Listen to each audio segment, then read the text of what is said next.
Bonjour. Hello. Hola. مرحبا بكم.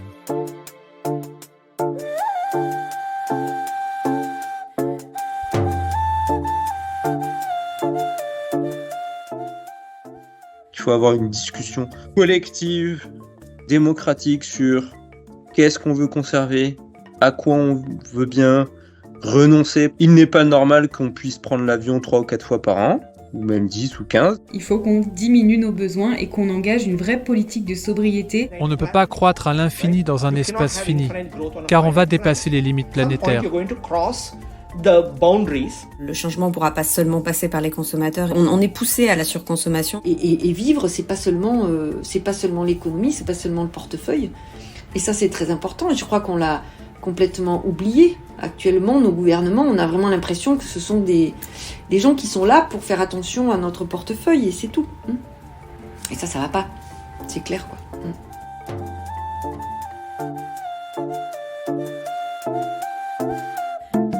Tout au long de cette première saison de Sur la Terre, notre série de podcasts en partenariat avec The Conversation, de nombreux interlocuteurs, pour la plupart des chercheurs et des chercheuses, ont souligné qu'un changement systémique de nos modes de vie, voire de notre économie, était indispensable pour cesser d'épuiser nos ressources et de détruire le vivant. Alors comment faire ? Beaucoup d'économistes y réfléchissent, et en préparant cet épisode, j'ai découvert à quel point la science économique est en ébullition. Certains parlent de croissance verte, d'autres de post-croissance, voire de décroissance. Il n'y a pas une seule recette, et peut-être même que parfois elle se complète. Dans les 2 prochains et derniers épisodes de Sur la Terre, on va donc tenter d'y voir plus clair avec 2 économistes de renom.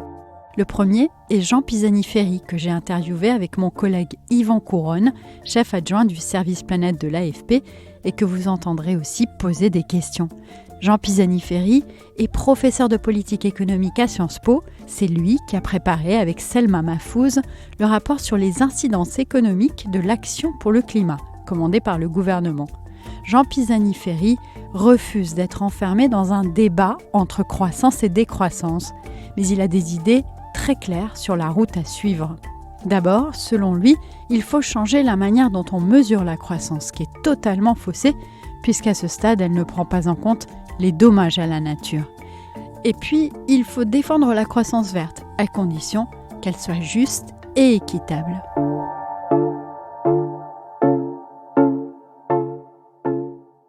Bonjour Jean Pisani-Ferry. Bonjour.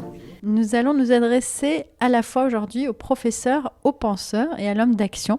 Alors d'abord, comme professeur, est-ce que vous pouvez nous aider à réviser quelques notions de base ?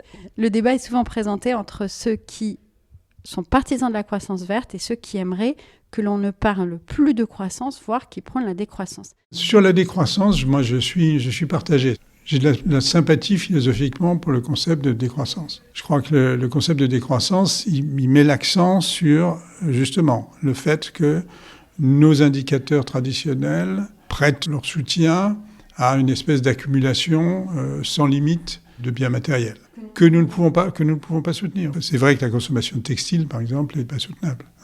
Donc ça, c'est ce que j'aime bien dans la décroissance. Ce que j'aime pas, c'est la logique qui consiste à dire il faut ramener les émissions à zéro. On va pouvoir faire ça par la décroissance. Non, parce que si on veut faire ça par la décroissance, ça veut dire qu'on va vitrifier complètement l'activité économique. Donc plus de revenus, donc c'est une absurdité économique.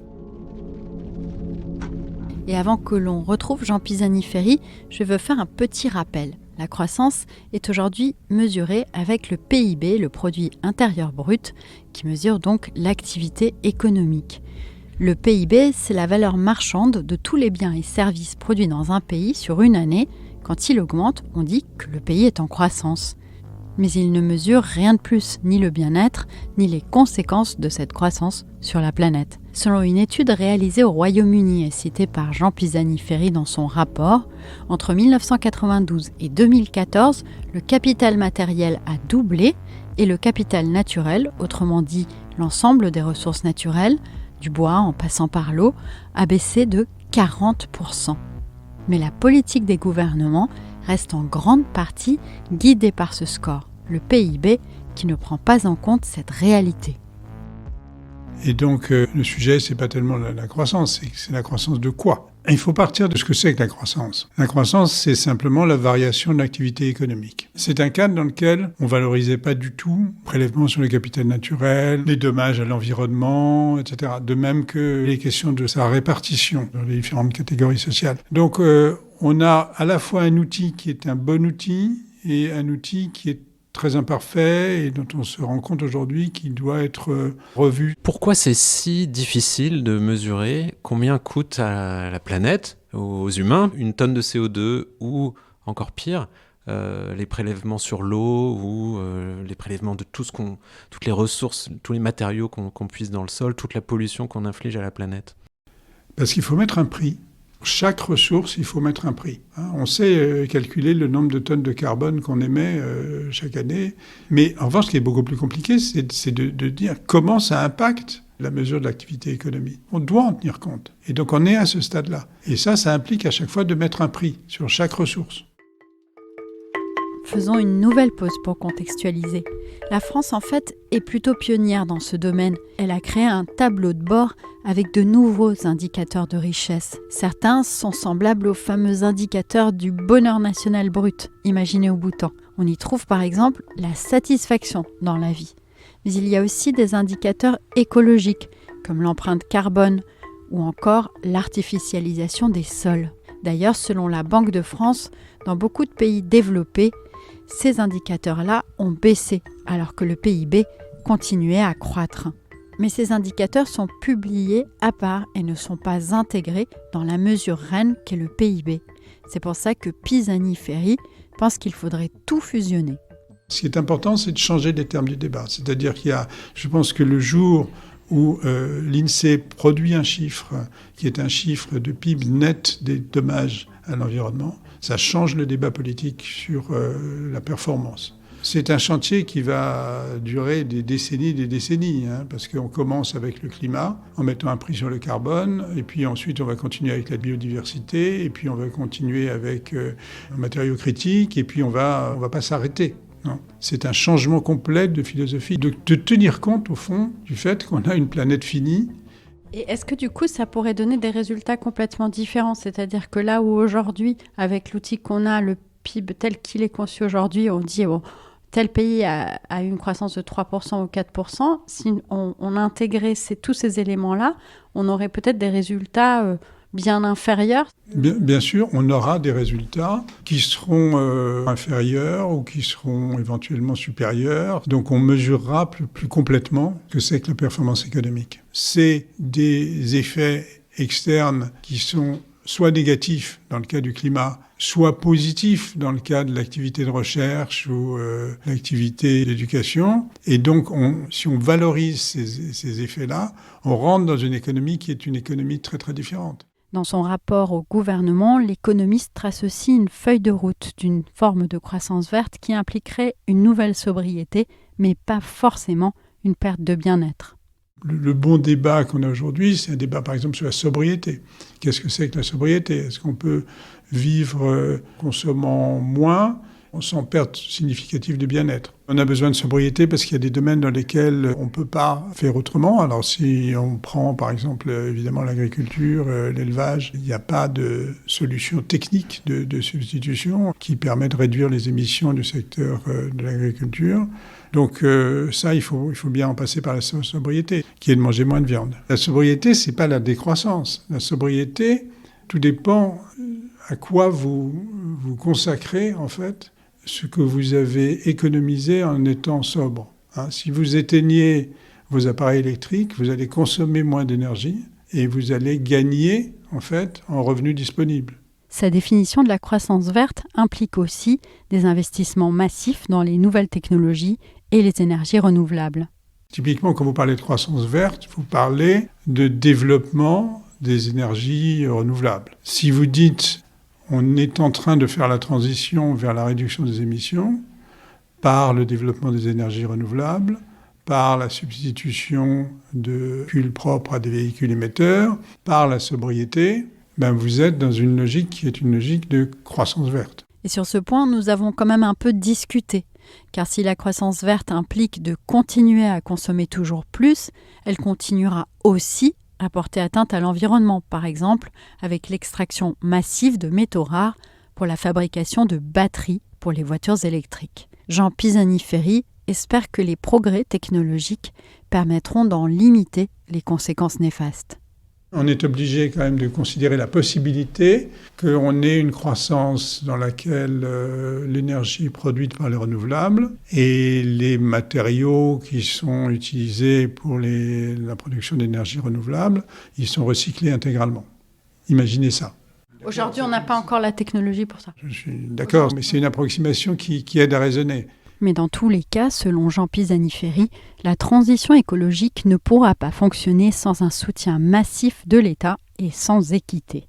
La transition va demander des investissements considérables. Il y a une question de savoir comment on va payer ces investissements. Toute la moitié inférieure de la distribution des revenus, ce sont des investissements qui ne peuvent pas financer les pauvres ou les ménages très modestes. Ce sont y compris des gens qui sont au milieu de la distribution du revenu, même un peu au-dessus, pour lesquels les pompes à chaleur, plus la rénovation du logement, plus le changement de véhicule, ça représente quelque chose comme 2 années de revenus comme investissement. C'est pas soutenable, c'est pas finançable. Donc il faut que l'État prenne en charge une partie de ce coût. Et pour financer cet effort, Jean Pisani-Ferry estime qu'il faudra mettre les plus hauts revenus à contribution. Je pense que l'équité en ces matières, c'est quelque chose d'assez différent de l'équité au sens traditionnel. C'est plus proche de la conception de l'équité en temps de guerre. C'est-à-dire c'est l'égalité des sacrifices. Vous pouvez expliquer ça ? L'égalité des sacrifices, c'est que la patrie est en danger et donc il faut que chacun y apporte à mesure de ses capacités et personne ne peut s'en exonérer. On a des conceptions très, très exigeantes de l'équité. Et il me semble que c'est ça dans cette situation dans laquelle on est. C'est pour ça que la taxation, la tarification du carbone est si mal passée. Ce qu'il appelle la tarification du carbone, c'est le fait d'imposer une taxe sur les carburants, comme le diesel. C'est ce qui avait en partie déclenché le mouvement des Gilets jaunes à la fin de l'année 2018. Je parlais du mouvement des Gilets jaunes et je parlais plus largement, parce que c'est pas simplement en France qu'on a vu ça, le sentiment que les classes supérieures, elles paieront un peu plus cher leur billet d'avion et elles iront quand même passer le week-end à Athènes ou à Lisbonne. Ça, c'est pas acceptable. Il y a un moment où, effectivement, il faut que chacun doit changer son mode de vie. Et cette exigence-là, tant qu'on n'aura pas répondu, que ce soit par des mesures réglementaires, que ce soit par des mesures de fiscalité exceptionnelle, on aura beaucoup de mal à faire accepter les sacrifices que la transition va imposer à tout le monde. Et cette exigence-là vaut aussi à l'échelle planétaire ? Bien sûr, ça vaut aussi à l'échelle planétaire. Tous les sujets internationaux sont aujourd'hui très bloqués par cette question, parce que les pays avancés ne sont pas disposés à mettre sur la table les montants correspondant aux besoins, ne sont pas disposés à mettre du capital dans les institutions de développement de type Banque mondiale, de manière à leur permettre de financer cette transition dans les pays du Sud. Donc le grand sujet, c'est comment est-ce qu'on va faire pour que l'Inde, l'Afrique du Sud, de manière générale, tous ces pays qui sont à des phases plus précoces de leur développement, de quelle manière ces pays vont rapidement réduire leurs émissions. Quelle est la différence entre ce que vous décrivez et la définition que donnent les économistes qui promeuvent la décroissance vraiment ? Eux disent que c'est pas la récession, c'est consommer moins, produire moins et maintenir le bien-être. On a vu qu'on était d'accord sur beaucoup de choses. Ce qui m'ennuie, c'est l'interprétation du terme de décroissance dans le débat public. C'est une espèce d'idée que la sobriété est la solution. Et donc, par la sobriété, on va résoudre le problème des émissions. Ça ne suffit pas. On a aussi besoin de décarboner l'énergie, de croissance verte. Donc, je pense que l'avenir, ce sera ni exclusivement la croissance verte, ni exclusivement la sobriété. Ce sera une nouvelle combinaison qu'on est en train espérons-le, de construire. Et pour terminer notre entretien, nous avons échangé avec Jean Pisani-Ferry sur une conférence à laquelle il a récemment participé, où nous étions étonnés de voir que sur plusieurs points, tout le monde s'accordait, les partisans de la croissance comme ceux de la décroissance. Je vous passe ici un extrait, c'est le chef économiste du FMI, Pierre-Olivier Gourinchas. Ces politiques doivent être des politiques justes. Je pense qu'on a tous parlé des problèmes d'économie politique de la transition climatique et du rejet qu'il peut y avoir si elle n'est pas acceptée, si elle n'est pas juste, elle ne sera pas acceptée. Sur la notion de sobriété, je pense qu'il y a un accord sur le fait que ça doit faire partie de l'équation, et sur l'équité aussi. C'est pas acceptable si une partie de la population s'exonère de l'effort.